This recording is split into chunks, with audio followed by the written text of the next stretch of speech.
saludarles, bienvenidos a este nuevo encuentro de la unidad curricular de teorías y modelos de la didáctica. Vamos a iniciar la unidad número 2, correspondiente a las teorías del aprendizaje y teorías de la enseñanza.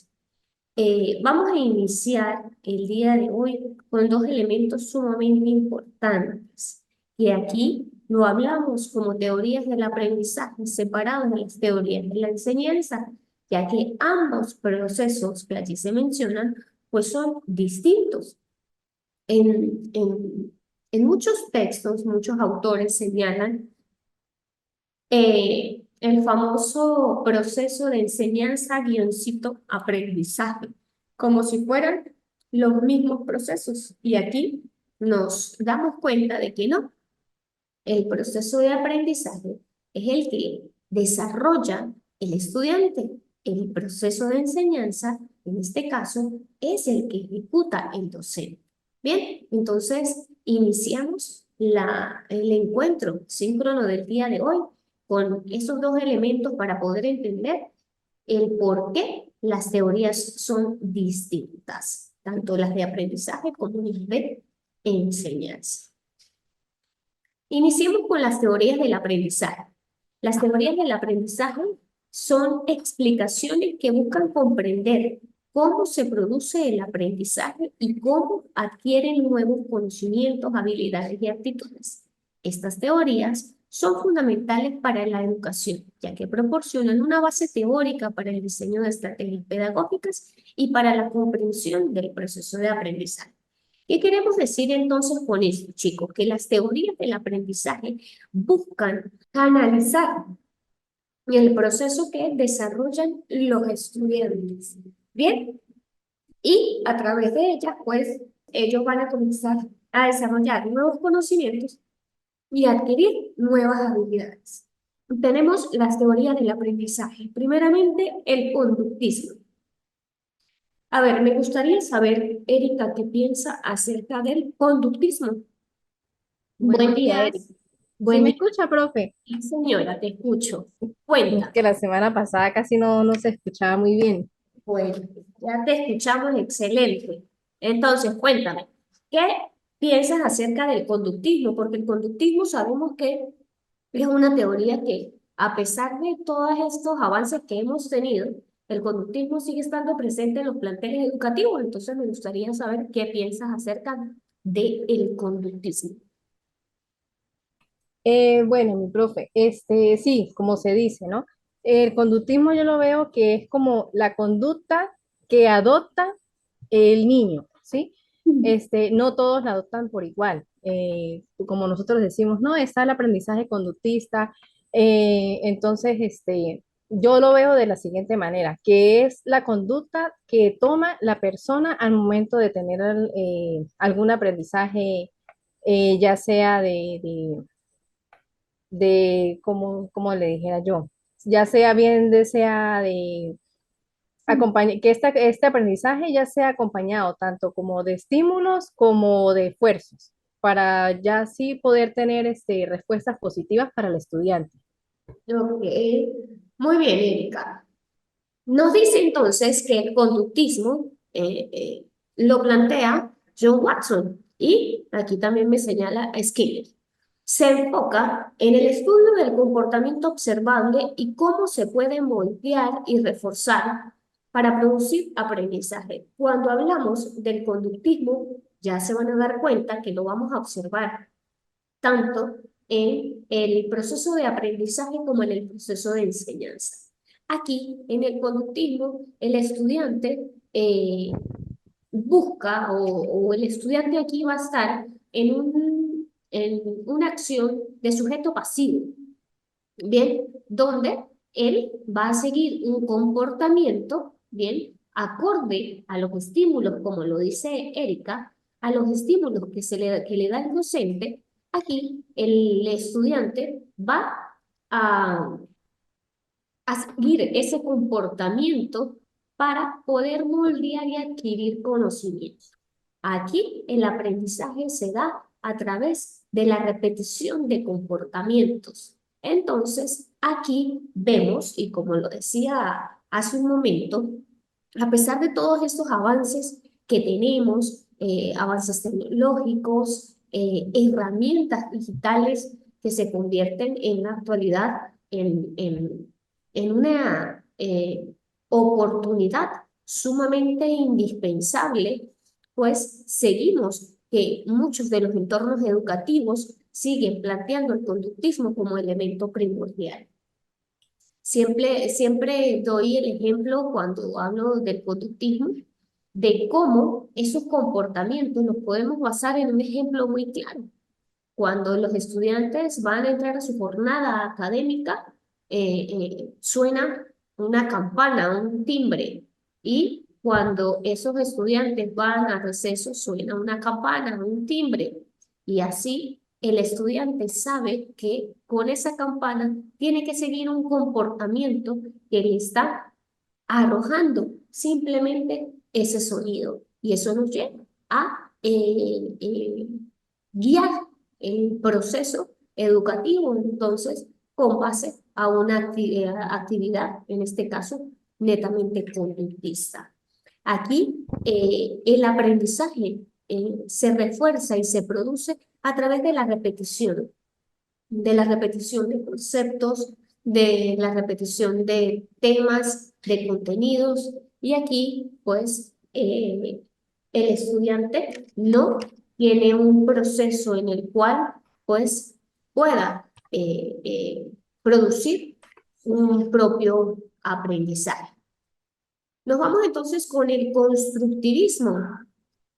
Fabrielo, me gustaría que me dijeras para ti, me dieras la opinión sobre el constructivismo, esta teoría en la cual, pues, la escuchamos mucho en la actualidad, que los docentes tienen que ser constructivistas. Entonces, cuéntame, Fabrielo, buen día.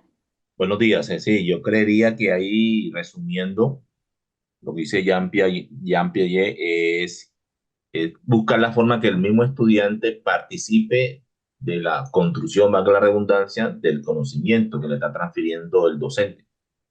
O sea, no es que el docente esté al frente transmitiendo una información, sino que el estudiante, a medida que va avanzando, vaya construyendo su propio conocimiento, por así decirlo. Excelente, Fabrielo, muchas gracias. Bien, sí, ¿Ok? como lo dice el compañero, efectivamente aquí ya el estudiante no está en esa condición de sujeto pasivo como en el conductismo, donde el docente es el que está guiando el proceso, sino que aquí el estudiante ya se convierte en parte activa de lo que es su proceso de aprendizaje. Nos dice que se enfoca en el proceso de construcción del conocimiento y cómo el estudiante es un participante activo en este proceso. ¿Por qué? Porque él hace parte de su propio aprendizaje. Aquí el docente ya pasa a ser un facilitador, un mediador, ¿bien? De lo que es el proceso educativo. Entonces, aquí, en estas dos teorías que tenemos allí, que son bastante conocidas para nosotros los docentes, pues tenemos cómo son dos polos opuestos. Una, el estudiante es pasivo y receptor de conocimientos, ¿bien? Y aquí en el constructivismo ya el estudiante es un participante activo del proceso educativo. Continuamos. Tenemos el aprendizaje social. Bien, este aprendizaje pues se enfoca en el aprendizaje por observación y en cómo los modelos de conducta pueden influir en el aprendizaje.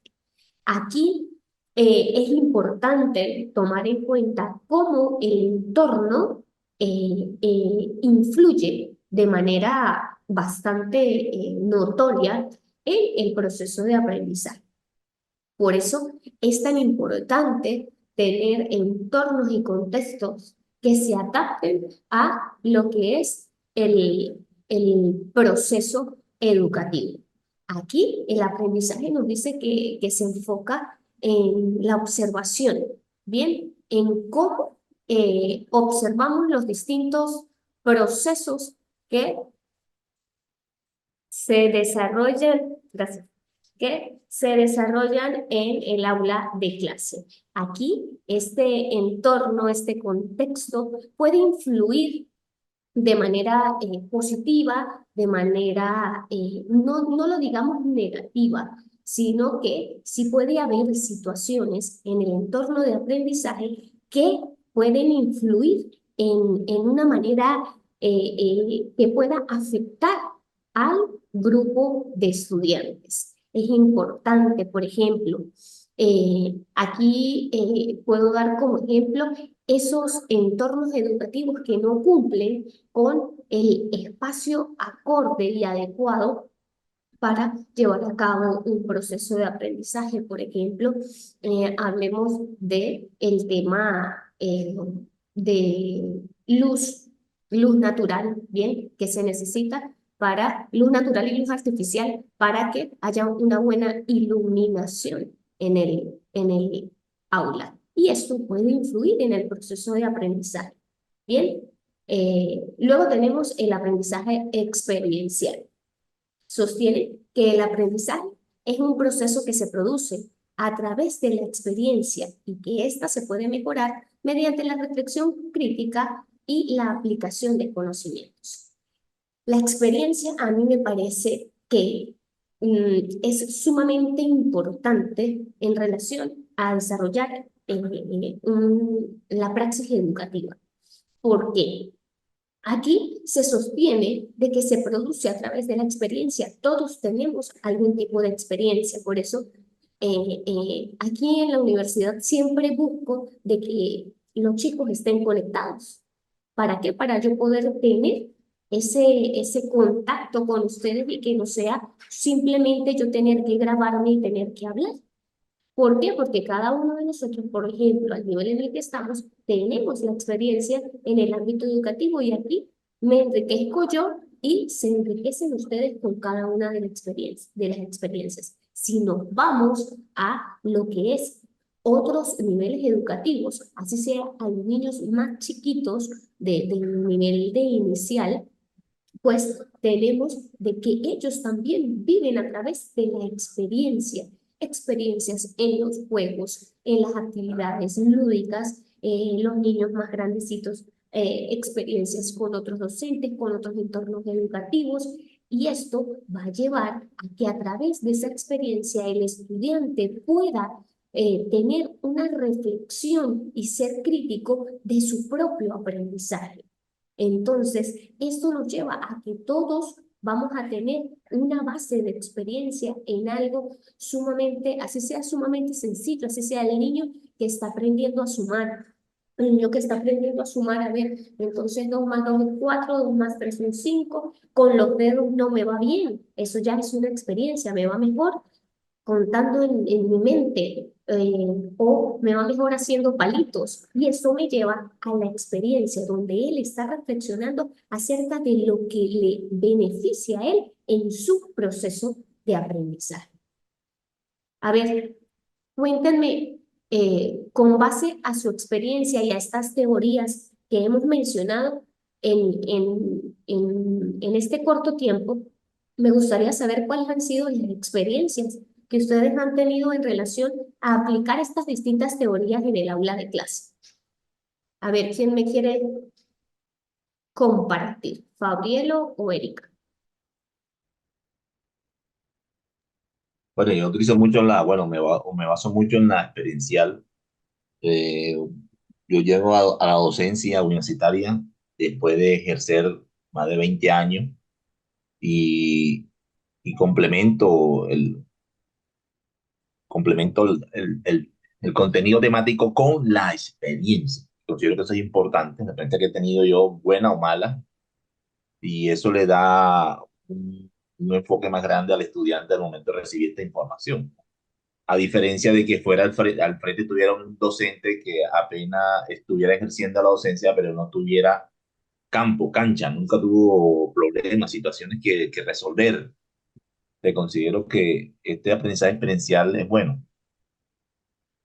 Muy bien, Fabrielo, muchísimas gracias. Sí, efectivamente, ¿por qué es bueno, Fabrielo? Pues porque sencillamente cuando llevamos a los estudiantes a la realidad a través de la experiencia, eso se convierte en un elemento sumamente atractivo en el proceso educativo, porque, a ver, nos vamos a que, bueno, esto pasa, esto sucede, esto es real, esto no es que yo diga, bueno, voy a explicar X temática y simplemente de contenido, contenido, contenido, contenido. Y esto, dice el estudiante, ¿para qué me sirve luego?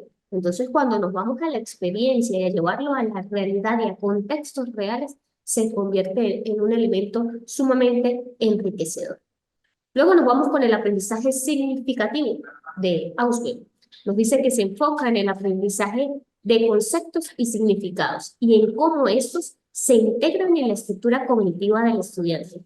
Este aprendizaje significativo también es una de las teorías que nos enriquecen a nosotros, los docentes, y que también es sumamente conocido. A pesar de que nos dice que se enfoca en conceptos y significados, aquí siempre he tomado como base eso. Es fundamental llevarlo a la experiencia, a los contextos reales, como lo veníamos hablando ahorita, pero también es importante que se aprendan conceptos y significados, no porque sea la parte conceptual no es necesaria, no, sí lo es. ¿Y cómo estos la integran en la estructura cognitiva del estudiante? Es decir, cómo manejo esos conceptos, cómo manejo esos significados y cómo los llevo luego a través de la experiencia y del aprendizaje significativo, de que sea algo que me aporte a mí como estudiante y que de manera significativa, como lo plantea Ausubel en su teoría, pues cómo esto de verdad se convierte en enriquecedor y se queda en el estudiante. Porque siempre tenemos allí sobre la mesa a estudiantes en los cuales pueden sacar la máxima ponderación en una evaluación, en una prueba. Y cuando uno luego hacer una retroalimentación de ese mismo contenido, el estudiante ya, así haya obtenido la mayor calificación, ese estudiante ya ha olvidado ese tema. Entonces, aquí es donde nos vamos, cuando es el aprendizaje significativo y hace parte del estudiante a través del proceso cognitivo, se queda en él.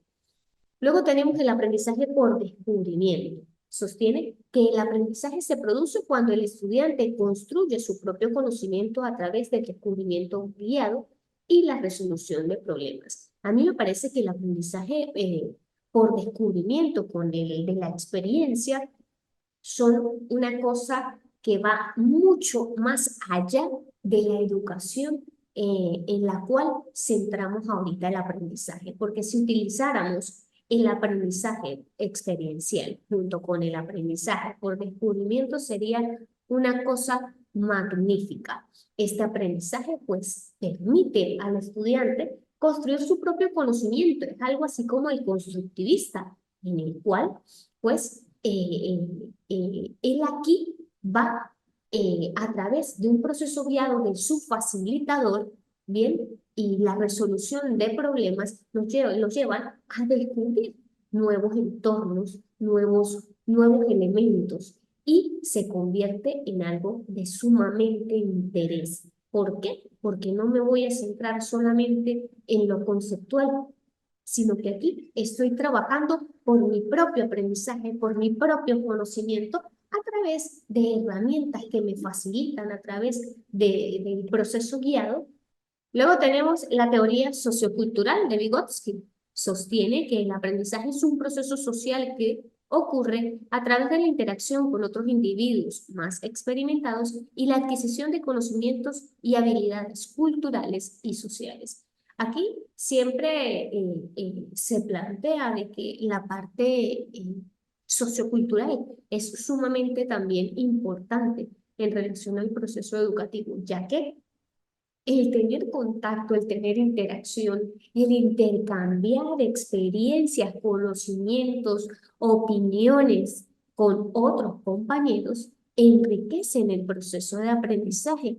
¿Por qué? Porque no siempre todos tenemos una misma postura, ni todos sabemos lo mismo. Como dice allí, hay individuos más experimentados Sí, efectivamente, eso lo vemos en las aulas de clase, en los entornos educativos, en los cuales hay niños con mayor avance que otros y estos pueden eh, contribuir al proceso de aprendizaje de sus compañeros, pero también el que tengan esa interacción unos con otros, el que trabajen en conjunto, el que cada uno tenga su opinión y en el que se respeten las demás opiniones. Todo eso hace parte también del proceso de aprendizaje y esta teoría sociocultural me parece sumamente interesante debido a que todo esto que se va aprendiendo en relación a esa relación que podemos tener con otros individuos, con los demás compañeros de la clase, esto también va con un impacto social.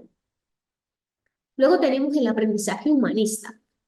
Sostiene que el aprendizaje se produce cuando se cumplen las necesidades básicas de los estudiantes, como la seguridad, la pertinencia, la autorrealización, y que la relación interpersonal entre el docente y el alumno es fundamental en este proceso. Este, este aprendizaje ya me lleva un poquito más a eso que no solamente es lo conceptual, no solamente es la experiencia, no solamente es, sino también es un cúmulo de elementos en el cual el estudiante se sienta bien en el entorno educativo, donde el estudiante sienta que está aprendiendo, sienta que tiene una autorrealización de cada uno de los pasos y cada uno de los avances que va dando y que esa relación que tiene entre el docente y el estudiante es fundamental para el proceso. Es decir, es donde el estudiante y el docente se unen, en este caso, para obtener algo en común y es obtener un aprendizaje, una formación integral del estudiante, porque aquí el docente, no solamente el docente de geografía va a enseñar geografía, el de matemáticas no solamente enseña matemáticas, sino que por el contrario, aquí el docente se convierte en ese apoyo del estudiante para no solamente centrarse en un área, sino ser parte de todo ese proceso que se desarrolla en el aula. Bien. Luego tenemos la teoría de la carga cognitiva. Se enfoca en la cantidad de información que se presenta al estudiante y cómo puede afectar en el proceso de aprendizaje. Aquí vemos que en muchas oportunidades el estudiante se siente recargado. Al sentirse recargado de información, por eso y sobre todo cuando son por lo menos áreas que son sumamente teóricas, cuando se recarga de información, aquí puede haber un bloqueo cognitivo del estudiante y que puede afectar lo que es su proceso de aprendizaje.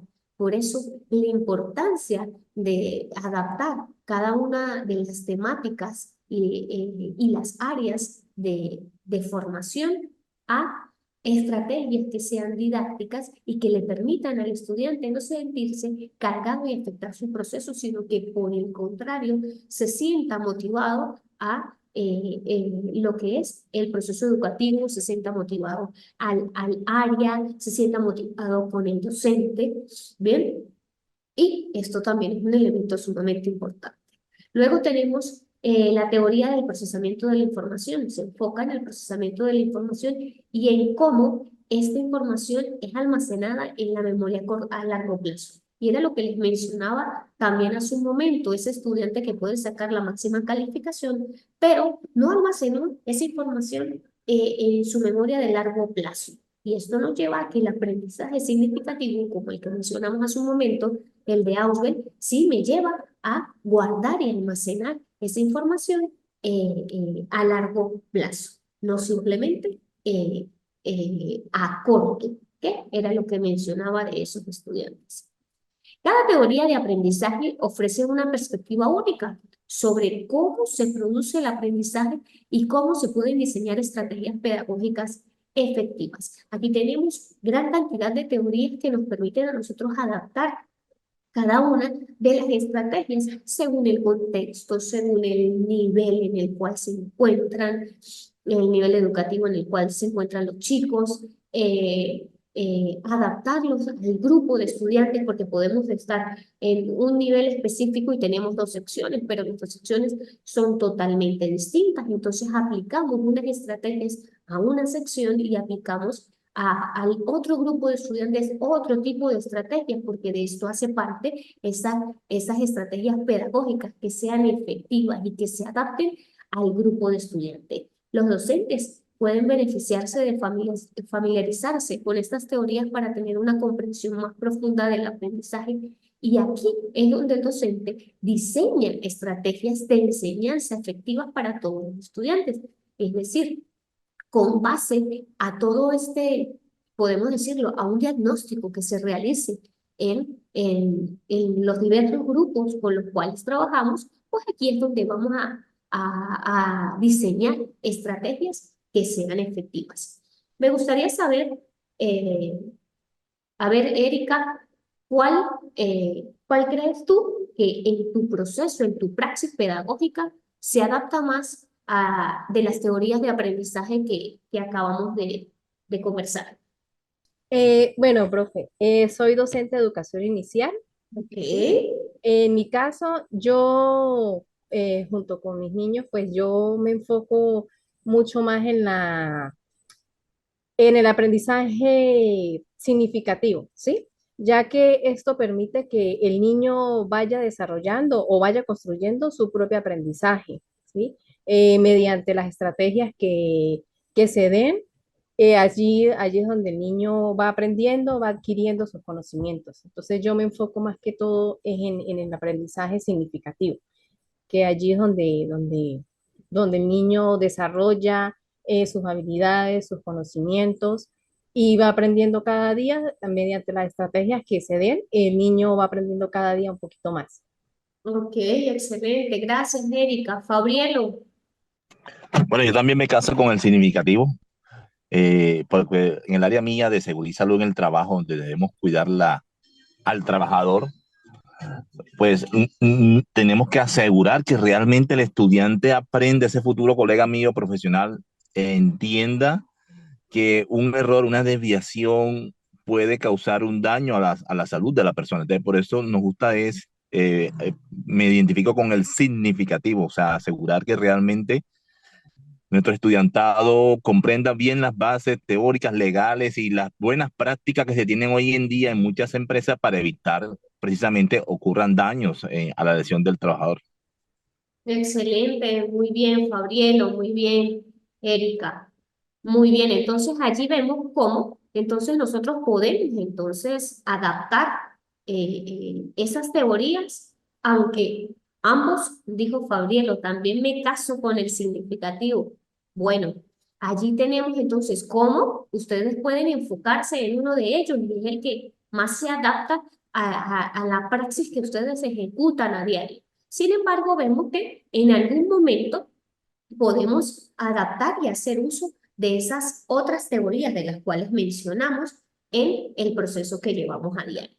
Luego tenemos las teorías de la enseñanza. Las teorías educativas buscan la máxima comprensión de la información presente en el proceso de enseñanza y el de aprendizaje.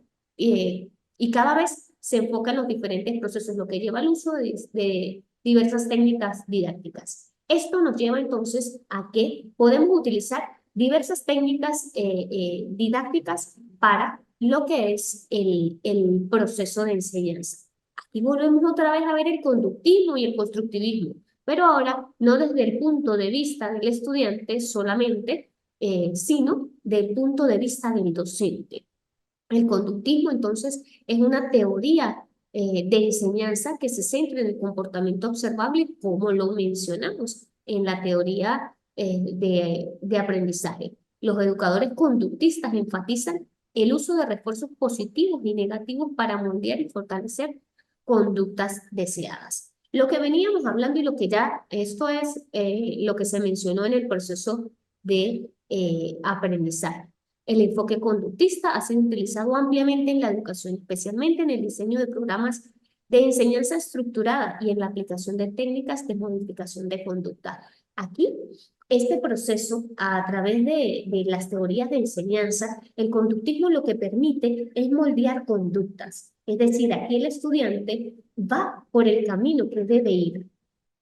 Este lo veo como algo sumamente cuadrado, ¿bien? En el cual aquí la aplicación de técnicas para modificar conductas y diseñar programas que se adapten a grupos específicos. Luego tenemos el constructivismo, que nos dice que es una teoría de enseñanza que pone énfasis en el papel activo del estudiante. Los educadores constructivistas fomentan la participación de los estudiantes a través de la resolución de problemas, la colaboración y el descubrimiento. ¿Cómo hacemos esto? Porque del constructivismo sí hablamos mucho y por lo menos a mí me llama mucho la atención de que de las teorías ustedes después tengan allí centrado en el aprendizaje significativo y no en el constructivismo que es esa teoría en la que todo el mundo quiere centrarse y que a la final han pasado los años, las décadas y seguimos esperando de que se aplique el constructivismo como se debería en aulas de clase. Pero aquí vemos cómo el docente constructivista entonces busca la resolución de problemas, la colaboración y el descubrimiento a través de estrategias que no sean la que me modifique conductas, sino estrategias que me generen nuevos conocimientos en los estudiantes a través de distintas técnicas. Luego nos vamos con el cognitivismo. Se centra en los estudios de procesos mentales implicados en el aprendizaje. Los educadores cognitivistas se enfocan en el desarrollo de habilidades como la atención, la memoria, la resolución de problemas y el pensamiento crítico.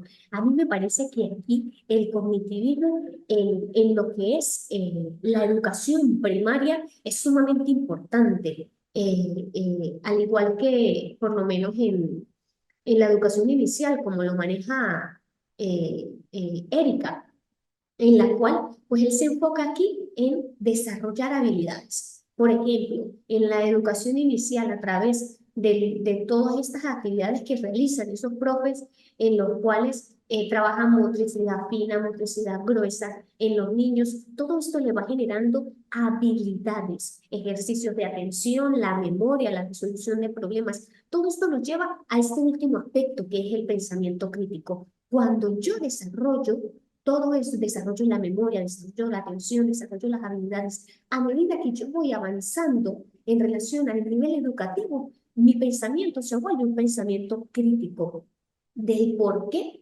de las cosas. Y esto me lleva a que podamos utilizar estrategias didácticas de enseñanza sumamente interesantes. Promueven estrategias que facilitan la comprensión, el uso de metáforas, analogías y la organización estructurada de la información. Aquí entonces nos damos cuenta cómo podemos salir a través de ese proceso que llevamos en los primeros niveles de educación y vamos avanzando, cómo podemos avanzar en nuevas estrategias gracias al desarrollo de todas esas habilidades cognitivas. Luego vemos el humanismo. El humanismo es una de las teorías de enseñanza que se centra en el desarrollo integral de la persona. Los educadores humanistas, pues, ponen énfasis en el proceso de la individualidad, la autonomía y la autorrealización de los estudiantes. Aquí nos dice que incluye las necesidades, la atención de necesidades emocionales y sociales, la creatividad y la expresión personal. Aquí todos somos seres únicos e independientes. Aquí entonces la educación se da por sí sola, a pesar de que, como lo decía en la teoría de aprendizaje, la parte sociocultural es sumamente importante, es tener esa interacción y eso lleva a un impacto en la sociedad. Pero aquí el estudiante se centra en que soy un ser único, que tengo necesidades propias, emocionales, sociales, que mi creatividad es única, que no se compara con la de mi compañero y que respeto eso. Entonces esto va una de la mano con la otra. Ya pues vemos cómo cada una de esas teorías centran la atención tanto en el proceso que realizan los chicos como estudiantes y en la que realizan los docentes en el aula de clase en pro de una educación de calidad. Bueno, profe, muy interesante la clase porque vimos la diferencia, ¿sí? Entre las teorías de aprendizaje y las teorías de la enseñanza, que podemos decir, no, enseñanza-aprendizaje es lo mismo y no, no es lo mismo porque cada uno tiene su significado diferente.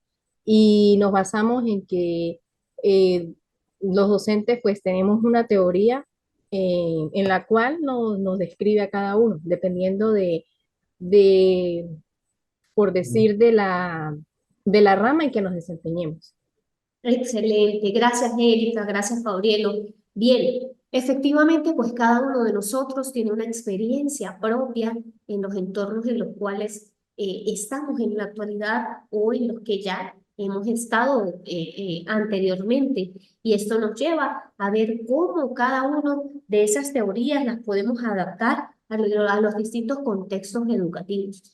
Vemos cómo se hace necesaria la aplicación de cada una de ellas y tomar más bien un poco de cada una de eso que podemos adaptarlo a nuestra realidad para dar una educación de calidad, donde los beneficiados pues son los chicos y en este caso nosotros también, porque de lo que nosotros damos, de lo que nosotros facilitamos, pues eso va a tener impacto en la sociedad. Chicos, un gusto saludarles, un gusto haber compartido las experiencias que cada uno de ustedes tiene junto con las mías. Espero verlos en nuestro último encuentro la semana de arriba. Hoy en plataforma tendrán la siguiente actividad a entregar y todavía nos queda un encuentro síncrono. No olviden que cualquier cosa que necesiten, estoy a un mensajito. Que tengan un feliz día. Gracias, profe.